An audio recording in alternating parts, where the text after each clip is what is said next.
हमें एहसास है कि हमारी सरकार द्वारा वर्षों से अथक प्रयास से तैयार किए गए राज्य के विकास के लिए जरूरी मजबूत ढांचा के आधार पर नए बिहार के निर्माण के लिए और अधिक प्रयास करने की जरूरत है। इसके लिए हमारे साथ आदरणीय प्रधानमंत्री श्री नरेंद्र मोदी जी का मार्गदर्शन और आदरणीय मुख्यमंत्री श्री नीतीश कुमार जी के कुशल नेतृत्व की शक्ति और दृष्टि है, जो हमारे लिए विकसित बिहार की कल्पना को साकार करने के लिए प्रेरणा का कार्य करती है। महोदय, राज्य के विकास के लिए हमारे लक्ष्यों की प्राप्ति के लिए आदरणीय प्रधानमंत्री नरेंद्र मोदी जी द्वारा दिए गए मंत्र सबका साथ, सबका विकास, सबका विश्वास और सबका प्रयास महत्वपूर्ण है। साथ ही आदरणीय मुख्यमंत्री श्री नीतीश कुमार जी का संकल्प न्याय के साथ विकास हमारे लिए प्रेरणादायक शक्ति कार्य करती है। एक ओर जहां आदरणीय प्रधानमंत्री नरेंद्र मोदी के नेतृत्व में केंद्र की वर्तमान सरकार राज्य के विकास के लिए राज्य सरकार के साथ सहयोग कर रही है, वहीं आदरणीय मुख्यमंत्री जी नीतीश कुमार जी के नेतृत्व में राज्य की सरकार ने अपने राजकोषीय संसाधन से अतिरिक्त केंद्र की सरकार से मिलकर रहे सहयोग का भी राज्य के विकास के लिए एक सुव्यवस्थित तरीके से उपयोग किया है। महोदय, इस वर्ष प्रस्तुत केंद्र सरकार के बजट में बिहार को प्राथमिकता देने के लिए हम आदरणीय प्रधानमंत्री जी का विशेष आभार करते हैं। पिछले वर्ष के केंद्रीय बजट में भी देश के विकास के लिए सर्वोदय की जो अवधारणा प्रस्तुत की गई, उसमें बिहार के विकास के लिए कई प्रावधान किए गए। केंद्र और राज्य की डबल इंजन की सरकार के समेकित सहयोग से बिहार समग्र विकास और तेज गति से आगे बढ़ेगा, ऐसा हमारा पूर्ण विश्वास है। महोदय, आदरणीय नीतीश कुमार जी के नेतृत्व में हमारी सरकार ने आने से पहले 2004-5 में जहां बजट 23,885 करोड़ रुपया था, वो इस साल 2025 में बढ़कर 3,17,000 करोड़ का हो चुका है। महोदय, न केवल बिहार के बजट के आकार में वृद्धि हुई, बल्कि नीतीश सरकार ने राज्य में वित्तीय अनुशासन को भी स्थापित किया है। राज्य सरकार ने अपने वित्तीय प्रबंधन को तय मानकों के भीतर रखा है। राज्य सरकार बढ़े हुए बजट का उपयोग राज्य के समन्वित विकास को आगे बढ़ाने में किया है, जिससे विभिन्न संकेतों और में समय के साथ हुए सुधार में देखा जा सकता है। खासकर आधारभूत संरचना, शिक्षा, स्वास्थ्य के क्षेत्र में अभूतपूर्व कार्य इस दौर में हुए हैं।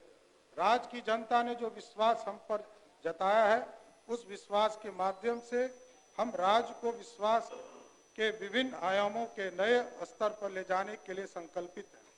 कुल मिलकर राज्य में आर्थिक एवं राजकोषीय नीति के बारे में संक्षिप्त रूप से सदन को अवगत कराना चाहूँगा कि हमारी सरकार ने वित्तीय समेकन एवं अनुशासित वित्तीय ढांचा को सुदृढ़ करते हुए जहां एक ओर राजस्व बचत को 2024-25 के 1121 करोड़ दशमलव 41 करोड़ रुपया से बढ़ाकर वित्तीय वर्ष 2025-26 में 8,831.18 करोड़ किया है, वहीं दूसरी ओर राजकोषीय उत्तरदायित्व एवं बजट प्रबंधन अधिनियम द्वारा निर्धारित राजकोषीय घाटा को सकल राज्य घरेलू उत्पाद पर 3% की निर्धारित सीमा के भीतर रखा है। इस बजट में अनेकों संस्थागत नीतियों को सहज और सुगम बनाया गया है। साथ ही निजी निवेश को प्रोत्साहित किया गया है।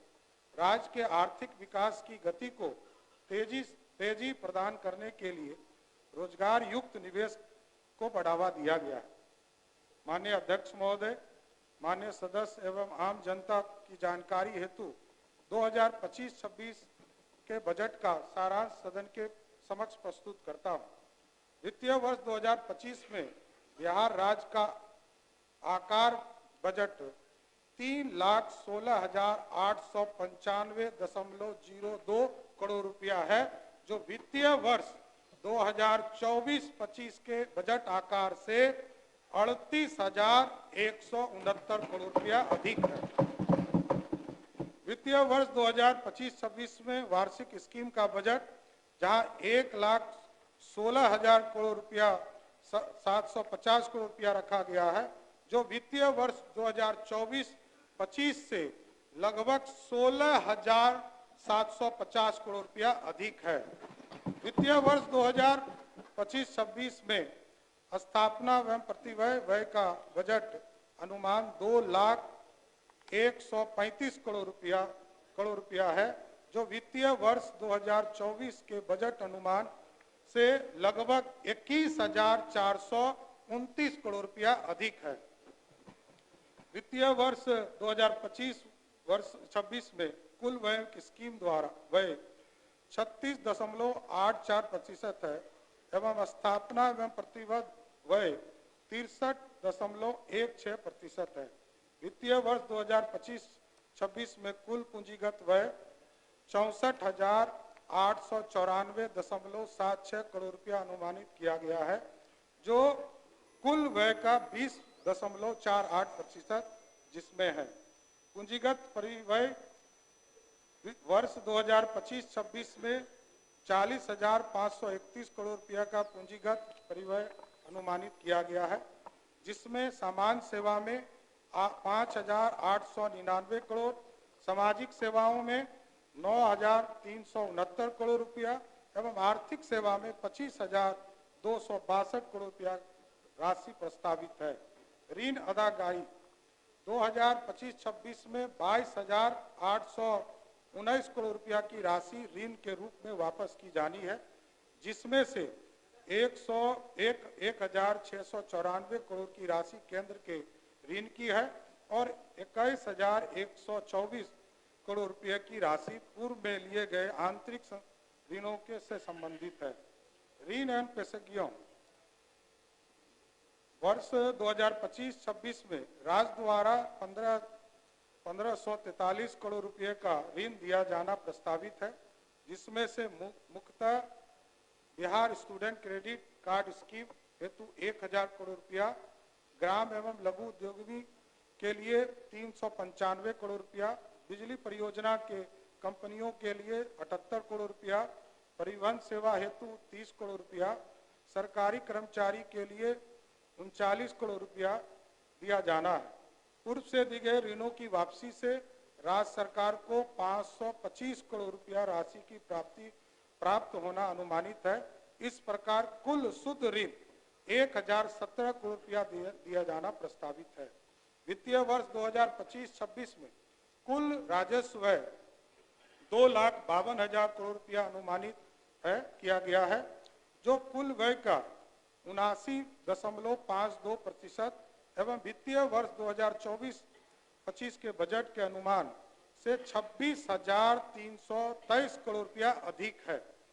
वर्ष 2025-26 में वेतन, पेंशन, ब्याज भुगतान एवं ऋण वापसी पर 1,60,696 करोड़ रुपया का व्यय अनुमानित है, जिसमें वेतन, सहायक अनुदान, वेतन एवं संविदागत वेतन सहित हेतु 81,473 करोड़ रुपया, पेंशन हेतु 33,389 करोड़ रुपया, ब्याज भुगतान हेतु 23,013 करोड़ रुपया, ऋण वापसी पर 22,819 करोड़ रुपया अनुमानित है। वित्तीय वर्ष 2025-26 के कुल राजस्व प्राप्ति 2,60,000 करोड़ रुपया अनुमानित है, जो पिछले वित्तीय वर्ष के 2024-25 के अनुमान के से 34,033 करोड़ रुपया अधिक है। वित्तीय वर्ष 2025-26 में अपने स्रोतों से राजस्व के रूप में 59,000 करोड़ रुपया प्राप्त होने का अनुमान है, जिसमें से 46,500 करोड़ रुपया वाणिज्य कर द्वारा, 8250 करोड़ रुपया स्टाम्प एवं निबंधन शुल्क द्वारा, 4,070 करोड़ रुपया परिवहन कर एवं 700 करोड़ रुपया भू राजस्व प्राप्त होगा। वित्तीय वर्ष 2025-26 में राज्य के अपने स्रोतों से गैर कर राजस्व के रूप में 8220 करोड़ रुपया प्राप्त होने का अनुमान है, जो वित्तीय वर्ष 2024-25 के अनुमान से के तुलना 73 25 करोड़ रुपया की तुलना में 894 करोड़ रुपया अधिक है, जिसमें से खनन विभाग से 3850 करोड़ रुपया, ब्याज प्राप्तियों से 2474 करोड़ रुपया शामिल है। ऋण उगाही वित्तीय वर्ष 2025-26 में 55,737 करोड़ रुपया का ऋण लिया जाना प्रस्तावित है। राज्य के आंतरिक ऋण में भारतीय रिजर्व बैंक के माध्यम से बाजार ऋण 51,758 करोड़ रुपया, नाबार्ड से 2500 करोड़ रुपया, राष्ट्रीय आवास बैंक से 200 करोड़ रुपया, भारतीय लघु उद्योग बैंक विकास बैंक से 200 करोड़ रुपया, वाई एजेंसी एवं एशियन डेवलपमेंट बैंक, विश्व बैंक इत्यादि से 1079 करोड़ रुपया, कुल 55,737 करोड़ रुपया का सकल ऋण लिया जाना प्रस्तावित है। 15वें वित्त आयोग की अनुशंसा के आलोक में वित्तीय वर्ष 2025-26 हेतु निर्धारित 9204 करोड़ रुपया के अंतर्गत राज्य आपदा SDRF मद में 1721 करोड़ रुपया, पंचायती राज स्थायी निकाय के लिए 4000 करोड़ रुपया, 4012 करोड़ रुपया एवं नगर निकाय के लिए 2160 करोड़ रुपया तथा स्वास्थ्य प्रक्षेत्रों के लिए 1311 करोड़ रुपया प्रस्तावित है। षष्ठम, राज्य वित्त आयोग की अनुशंसा के आलोक में 2025-26 में स्थानीय निकायों को 7,818 करोड़ रुपया का अनुदान प्रस्तावित है, जिसमें 4667 करोड़ रुपया रेगुलेशन के रूप में तथा 3151 करोड़ रुपया अनुदान के रूप में प्रस्तावित है। 7818 करोड़ रुपया में पंचायती राज संस्थानों को 5082 करोड़ रुपया तथा शहरी निकाय को 2736 करोड़ रुपया प्रस्तावित है। वर्ष 2025-26 में राजस्व अधिशेष 68,831 करोड़ रुपया अनुमानित है। वित्तीय वर्ष 2025-26 में 32,718 करोड़ रुपया राजकोषीय घाटा रहने का अनुमान है, जो सकल राज्य घरेलू उत्पाद 10,97,264 करोड़ रुपया का मात्र 2.98% है, जो राष्ट्रीय स्तर पर केंद्र के द्वारा तय किया गया है। उसके द्वारा कि 3% के नीचे रहे, उसको भी रखा गया है। केंद्र सरकार से प्राप्तियां केंद्र करों में राज्य की हिस्सेदारी के 2024-25 में 1,13,011 करोड़ रुपया अनुमानित थी, जो 2025-26 में अनुमान है कि 1,13,000 करोड़ की जगह पर इस वित्तीय वर्ष में 1,38,515 भारत सरकार के द्वारा देने का कर केंद्रीय करों में हिस्सेदारी देने का निर्णय लिया है। वित्तीय वर्ष 2025-26 में राज्य को केंद्र सरकार से सहायता अनुदान के रूप में 54,575 करोड़ रुपया प्राप्त होने का अनुमान है, जो वित्तीय वर्ष 2024-25 के बजट के अनुमान 52,160 करोड़ से 2,414 करोड़ रुपया अधिक है, जो वित्तीय वर्ष 2025-26 में अनुमानित 54,575 करोड़ रुपया राशि निम्नलिखित है। केंद्र प्रायोजित स्कीम में लगभग 45,000 करोड़ रुपया आना है। वित्तीय 15वीं वित्त आयोग, जिसमें 9,204 करोड़ रुपया, राज्य आपदा कोष में 1,721 करोड़ रुपया, ग्रामीण स्थानीय निकायों को अनुदान के लिए 4,012 करोड़ रुपया, शहरी स्थानीय निकाय को अनुदान के लिए 2,160 करोड़ रुपया, स्वास्थ्य प्रक्षेत्र को अनुदान के लिए 1,311 करोड़ रुपया, केंद्रीय क्षेत्र स्कीम में 9 करोड़ रुपया। ऋण प्रबंधन बेहतर वित्तीय प्रबंधन के कारण 2024-25 के अंत में कुल बकाया ऋण 3,32,740 करोड़ रुपया है, जो राज्य के सकल घरेलू उत्पाद का 38.94% है। यह 15वें वित्त आयोग की अनुशंसा अधिकतम 40.4% के अधीन है। अनुसूचित जातियां एवं अनुसूचित जनजातियों के लिए कंकांशित राशि। अनुसूचित जनजाति एवं अनुसूचित जनजाति के पर व्यय होने वाली राशि की अलग से लघु शीर्ष में प्रदर्शित किया जाता है, ताकि उक्त राशि का व्यय अनुसूचित जनजाति एवं जनजाति के समुदाय के सीधे लाभ के लिए किया जा सके और राशि का व्यय अन्यत्र नहीं किया जा सके। वित्तीय वर्ष 2025-26 में अनुसूचित जातियों के लिए 19,648 करोड़ रुपया अनुमानित किया गया है। अनुसूचित जनजाति के लिए 1,735 करोड़ रुपया प्रावधान किया गया है। सर्वाधिक खर्च राज्य सरकार द्वारा 2025-26 में शिक्षा विभाग पर 60,964 करोड़ रुपया का व्यय करने की सरकार की योजना है।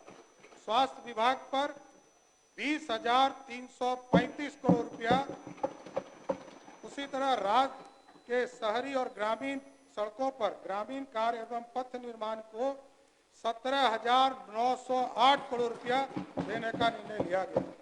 गृह विभाग को लगभग 17,831 करोड़ रुपया, उसी तरह ग्रामीण विकास पर 16,093 करोड़ रुपया का व्यय अनुमानित किया गया है।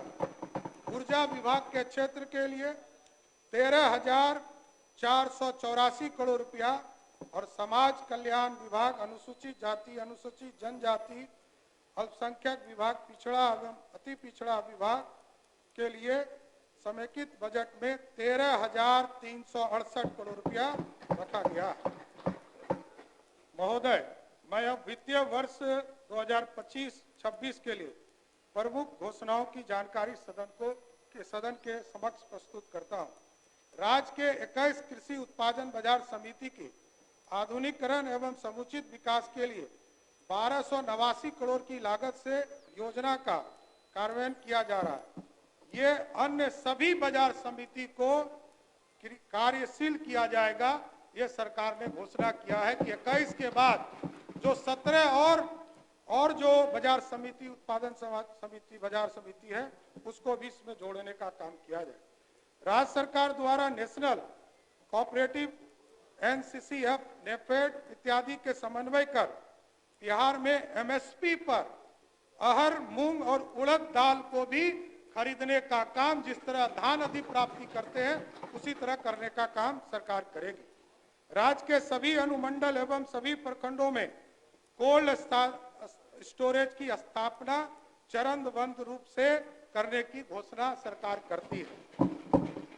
प्राथमिक सब्जी उत्पादन सहकारी समिति PVCS के उत्पादन को उचित मूल्य एवं विपणन की सुविधा उपलब्ध कराने हेतु बिहार राज्य सब्जी प्रसंस्करण एवं विपणन फेडरेशन वेजफेड द्वारा सुधा के तर्ज पर संयुक्त रूप से सभी प्रखंडों में प्रखंड स्तर पर तरकारी सुविधा आउटलेट खोलने की घोषणा सरकार करती है। वर्तमान में राज्य सरकार सब्जी प्रसंस्करण एवं विपणन फेडरेशन के तहत कुल 3 संघों के अधीन अब तक 302 प्रखंड स्तरीय प्राथमिक सब्जी उत्पादन सहकारी समिति का गठन किया जा चुका है। आगामी वित्तीय वर्ष में राज्य के शेष सभी प्रखंडों में प्राथमिक सब्जी उत्पादन समिति PVCS का गठन किया जाएगा। राज्य के प्रत्येक पंचायत में गरीब कन्याओं के विवाह हेतु राज्य सरकार के द्वारा चरणबद्ध तौर पर कन्या विवाह मंडप का निर्माण किया जाएगा। पटना में महिला हाट की स्थापना की जाएगी। अन्य सभी बड़े शहरों में स्थापित महिला स्थल, व्यापार स्थल, वेंडिंग जोन में महिलाओं के लिए स्थान को पूरी तरह कनाकित करने का काम राज्य सरकार करेगी। प्रयोग के तौर पर पटना में चलंत व्यायामशाला जिम ऑन व्हील की शुरुआत की जाएगी। इसमें प्रशिक्षक भी सिर्फ महिला ही होंगी जो महिला को जिम ऑन व्हील के माध्यम से स्वस्थ रखने का काम करेगी। राज्य के सभी शहरों में महिलाओं के लिए पिंक टॉयलेट की स्थापना की जाएगी। प्रथम चरण में 1 माह के अंदर 20 पिंक टॉयलेट स्थापित किया जाएगा। राज्य के सभी जिलों में बस स्टैंड को चरणबद्ध तरीके से आधुनिक रूप से विकसित किया जाएगा। बिहार औद्योगिक निवेश प्रोत्साहन नीति 2025 तैयार किया जा रहा है, जो राज्य के औद्योगिक विकास को गति देने, निवेश आकर्षित करने के उद्देश्य से एक गतिशील तंत्र के रूप में कार्य करेगी। यह नीति वर्तमान में निवेश की जरूरत को यथासंभव सहयोग करते हुए निवेश के लिए राज्य को एक आकर्षित केंद्र के रूप में विकसित करने में सहयोग करेगी। इसका लाभ राज्य में आर्थिक विकास के लिए विकास के साथ साथ रोजगार सृजन के रूप में होगा। अस्थायी और वैकल्पिक ईंधन के उपयोग के लिए प्रोत्साहित करके राज्य के प्राकृतिक संसाधनों का अधिकतम मूल्यवर्धन एवं रोजगार सृजन हेतु बिहार बायोफ्यूल्स उत्पादन प्रोत्साहन नीति 2025 लागू की जाएगी। पर्यावरण चुनौती एवं नवीकरण ऊर्जा विकल्प की बाजार में मांग के कारण निजी कंपनी तेजी एवं तेल विपणन कंपनियों द्वारा राज्य में कंप्रेस बायोगैस इकाई की स्थापना की जाएगी। यह हमारी ऊर्जा जरूरतों एवं स्थानीय स्तर पर पर्यावरण को बिना प्रभावित किए हुए स्वच्छ स्रोतों से पूर्ण करने में सहयोग करेगी। किसानों की आय में वृद्धि एवं पर्यावरण अस्थिरता के साथ औद्योगिक विकास एवं संतुलित क्षेत्रीय विकास को बढ़ावा देने तथा रोजगार में नए अवसर विकसित करने के उद्देश्य से बिहार खाद्य प्रसंस्करण नीति 2025 लाई जाएगी। महोदय, बिहार में खाद्य प्रसारण से जुड़े उद्योग के लिए बृहद संभावना है, जिसको बढ़ावा देने के लिए यह नीति मील का पत्थर साबित होगा।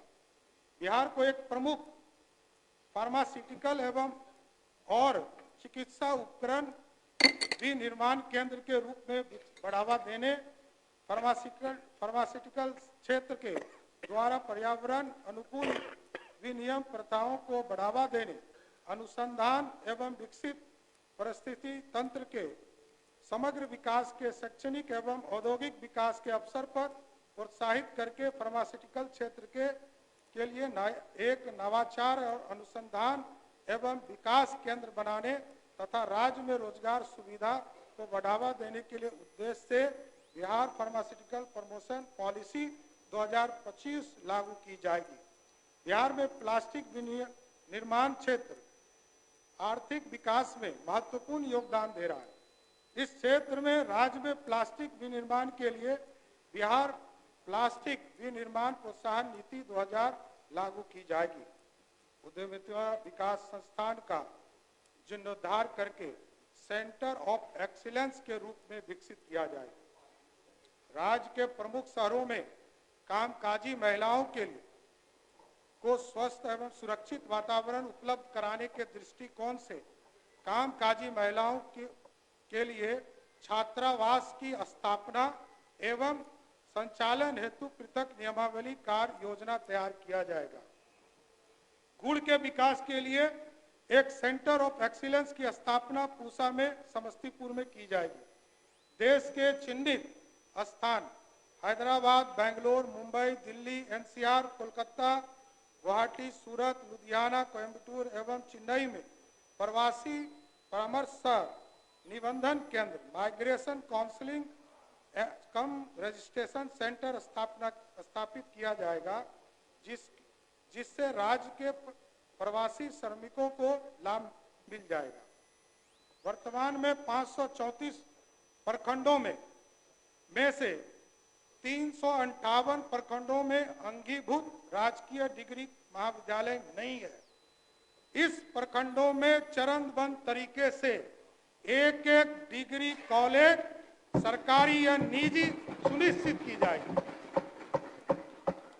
निजी क्षेत्र के सहयोग से राज्य में एक नए निजी मेडिकल कॉलेज संचालित किए जाएंगे। निजी जन भागीदारी पीपीपी मोड के आधार पर नए सरकारी मेडिकल कॉलेज खोले जाएंगे। राज्य के बड़े अनुमंडलों में अस्पताल के अतिरिक्त एक अन्य रेफरल अस्पताल का निर्माण किया जाएगा। राज्य सरकार द्वारा लोक स्वास्थ्य प्रबंधन संवर्ग का सृजन किया जाएगा, जिससे कि स्वास्थ्य सेवा को और मजबूती किया जा सके। संपूर्ण राज्य में शहरी क्षेत्र के लिए विशेष रूप से वंचित वर्ग के लिए स्लम क्षेत्रों के इत्यादि के लिए नगर चिकित्सा सुविधा केंद्र की स्थापना की जाएगी, जिसमें प्रथम चरण में राज्य के सभी 9 प्रमंडलों के जिला मुख्यालयों में 108 चिकित्सा केंद्र की स्थापना की जाएगी। कैंसर जैसी गंभीर बीमारी की रोकथाम एवं इलाज हेतु बिहार कैंसर केयर सोसाइटी की स्थापना की जाएगी और सबसे अधिक बिहार में बेगूसराय जिले में कैंसर के मरीज पाए जाते हैं, तो बेगूसराय जिले में एक कैंसर अस्पताल की स्थापना किया जाएगा। मुख्यमंत्री पिछड़ा वर्ग एवं अति पिछड़ा वर्ग प्री मैट्रिक छात्रवृत्ति योजना अंतर्गत राज्य के सरकारी विद्यालय, सरकार के मान्यता प्राप्त एवं स्थापना पुरस्कृत विद्यालयों में कक्षा 1 से 10 तक में अध्ययनरत पिछड़ा वर्ग एवं अति पिछड़ा वर्ग के छात्रों की छात्रवृत्ति जितनी मिल रही है उसको दुगना करने का काम नीतीश कुमार की सरकार करेगी और इसके लिए लगभग 875 करोड़ रुपया का व्यय अनुमानित है। अनुसूचित जाति एवं अनुसूचित जनजाति के श्रेणी के छात्रों को दिए जाने वाले प्री मैट्रिक छात्रवृत्ति योजना के तहत छात्रवृत्ति दर को दुगना किया जाएगा, जिस पर राज्य सरकार द्वारा लगभग 260 करोड़ रुपया का वार्षिक अनुमानित व्यय माना जाता है। मुख्यमंत्री अनुसूचित जाति एवं अनुसूचित जनजाति छात्रावास अनुदान योजना छात्रावास अनुदान की वर्तमान दर 1000 रुपया प्रति माह को दुगना करते हुए 2000 रुपया देने का काम सरकार करेगी। अनुसूचित जाति एवं अनुसूचित जनजाति की आबादी वाले वैसे प्रखंड 40 प्रखंड जिसमें 50,000 या उससे अधिक आबादी है, पूर्व से आवासीय विद्यालय संचालित नहीं है, उसमें 720 वाले विद्यालय की स्थापना की स्वीकृति हम लोग करने का काम करेंगे। बिहार के सभी प्रमंडलों में राष्ट्रीय मानक के अनुरूप खेल अवसंरचना का निर्माण कार्य प्रारंभ किया जा चुका है। माननीय मुख्यमंत्री जी के निर्देश पर पटना प्रमंडल के पुनपुन प्रखंड में 100 एकड़ की भूमि चिन्हित कर भूमि अधिग्रहण की प्रक्रिया पूर्ण कर खेल अवसंरचना का निर्माण प्रारंभ की योजना है। प्रत्येक प्रखंड में मुख्यमंत्री जी ने पहले से ही घोषणा किया है कि प्रत्येक प्रखंड में जो बचे हुए जितने प्रखंड हैं जिसमें आउटडोर स्टेडियम नहीं है उसको इसी वित्तीय वर्ष में स्वीकृत करने का काम राज्य की सरकार करेगी। इससे डाटा सेंटर 2.0 की कंप्यूटिंग एंड स्टोरिंग क्षमता को बढ़ाते हुए फेज 2 की योजना बनाई गई, जिसके तहत आगे आने वाले वर्षों में 50 से 500 से अधिक वेबसाइट पोर्टल एप्लीकेशन होस्ट किए जा सकेंगे। किसी भी प्रकार के साइबर अटैक प्राकृतिक आपदा की स्थिति में राज्य सरकार की महत्वपूर्ण गतिविधियां अवरुद्ध नहीं हो, इसके लिए डाटा सेंटर हेतु रिकवरी सेवाएं होना आवश्यक है। इसके लिए disaster recovery DR and business community for Bihar state data centre परियोजना का क्रियान्वयन किया जाएगा। राज्य के प्रमुख शहरों में महिलाओं के लिए नीतीश कुमार जी की सरकार ने लगातार महिलाओं के लिए कई काम किए। महिलाओं के लिए प्रमुख शहरों में पिंक बस का प्रचलन किया जाएगा, जिसमें सवारी भी महिला होगी, चालक भी महिला होगी और कंडक्टर भी महिला ही होगी।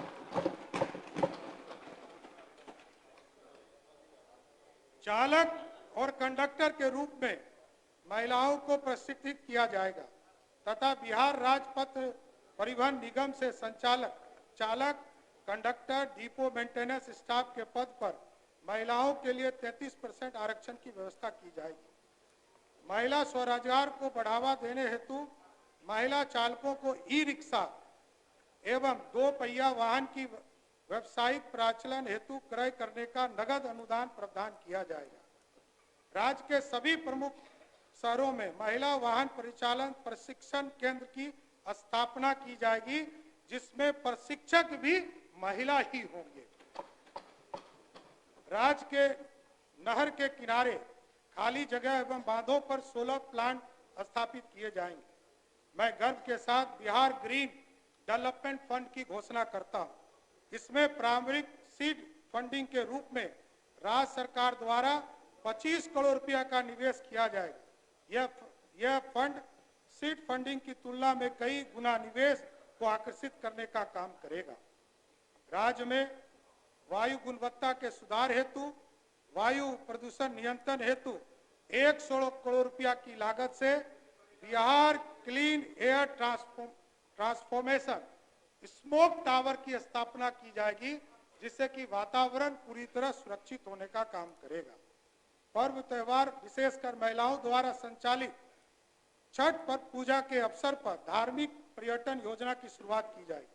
इसमें होम स्टे को प्रोत्साहित करने के लिए राज्य सरकार द्वारा हर संभव मदद प्रदान किया जाएगा। प्राथमिकता के आधार पर महिलाओं को पर्यटक गाइड के रूप में प्रशिक्षित कर रोजगार का अवसर उपलब्ध कराया जाएगा।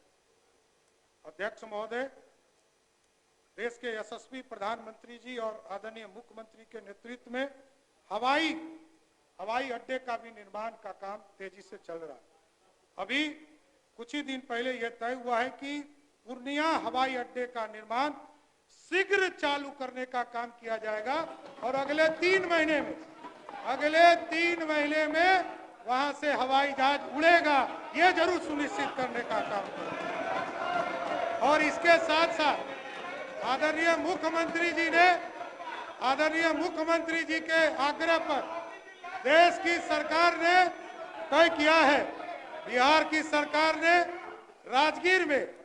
राजगीर में सुल्तानगंज के भागलपुर जिले में सुल्तानगंज में और रक्सौल में ग्रीन फील्ड एयरपोर्ट बनाने का निर्णय लिया है साथियों। इसके साथ साथ इसी तरह छोटे हवाई जहाज के लिए वाल्मीकि नगर, भागलपुर, बीरपुर, मधुबनी, मुंगेर, सहरसा और मुजफ्फरपुर में हवाई का सेवा शुरू करने का काम भारत की सरकार, राज्य सरकार करेगी मिलकर।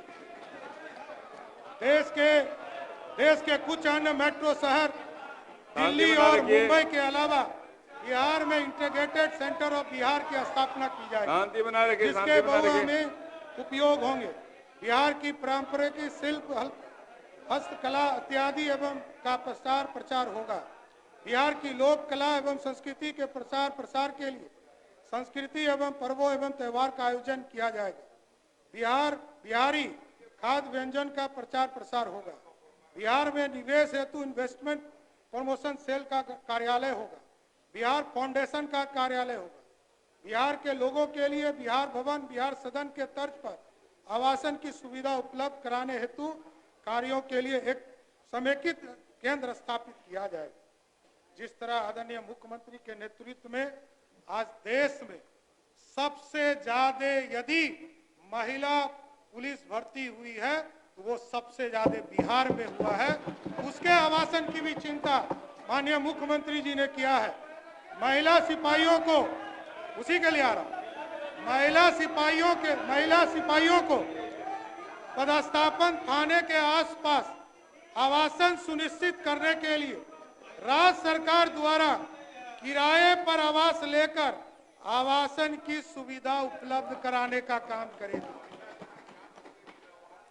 वित्तीय वर्ष 2025 में मौसम विभाग संबंधित आपदाओं के जोखिम को कम करने के उद्देश्य से एक सुदृढ़ एवं सक्षम multi hazard early warning system के अंतर्गत एक hybrid Doppler weather radar network के निर्माण का प्रस्ताव है।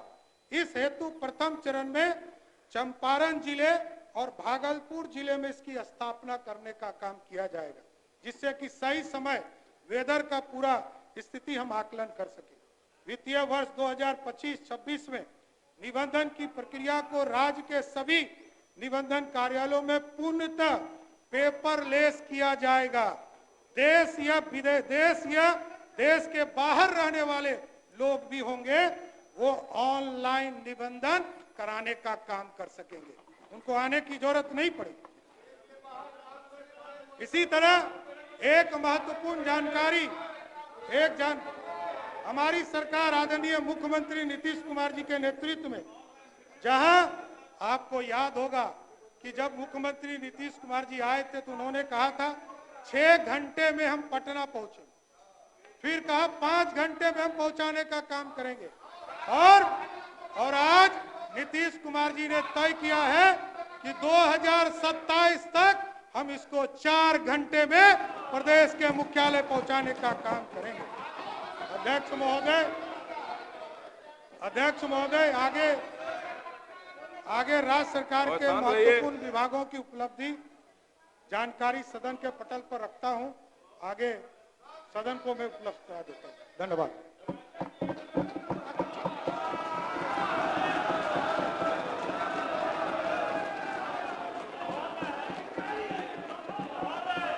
माननीय सदस्यगण बैठ जाइए ना, अभी महोदय कहा के लिए हैं, बैठ जाइए महोदय। आप बोलिएगा ना बजट पे बोलिएगा, अपनी बात रखिएगा। माननीय सदस्यगण बैठ जाइए, गला बच जाएगा आपका। माननीय सदस्यगण, अब माननीय राज्यपाल के अभिभाषण के धन्यवाद प्रस्ताव पर वाद विवाद प्रारंभ होगा। इसके लिए दिनांक 3 मार्च 2025 एवं 4 मार्च 2025 कुल 2 दिन निर्धारित है। महोदय बाद में कहेंगे जब आपको मौका मिलेगा, तो बैठ जाइए। अभी कैसे, अभी तो लेख किया उन्होंने, अभी कहाँ समय, बैठ जाइए। आपकी पार्टी को समय मिलेगा तब बोलिएगा, आपकी पार्टी को समय मिलेगा तब बोलिएगा, बैठिए। माननीय सदस्य श्री अरुण शंकर प्रसाद ने राज्यपाल के अभिभाषण पर धन्यवाद प्रस्ताव पेश करने की अपनी इच्छा की सूचना दी है तथा माननीय सदस्य श्री विजय सिंह द्वारा इनके अनुमोदन का अनुरोध किया गया है। वाद विवाद सरकार के उत्तर के लिए 4 घंटे का समय उपलब्ध है। कुछ समय बजट प्रस्तुत करने में व्यतीत हुआ है। अगर आवश्यकता पड़ी तो इस कार्य के निर्धारित समय में बढ़ोतरी की जाएगी। विभिन्न दलों की उनकी संख्या के आधार पर समय का आवंटन निम्न प्रकार किया जाता है। इसी समय में से सरकार के उत्तर के लिए भी समय दिया जाएगा। भारतीय जनता पार्टी 79 मिनट, राष्ट्रीय Janata Dal 76 minute, Janata Dal United 45 minute, Indian National Congress 19 minute, CPI-ML 11 minute, Hindustani Awam Morcha 4 minute, CPI-M 2 minute, CPI 2 minute, EIMIM 1 minute, निर्दलीय 1 मिनट, कुल 240 मिनट। माननीय सदस्य श्री अरुण शंकर प्रसाद माननीय राज्यपाल के भाषण पर धन्यवाद प्रस्ताव प्रस्तुत करें।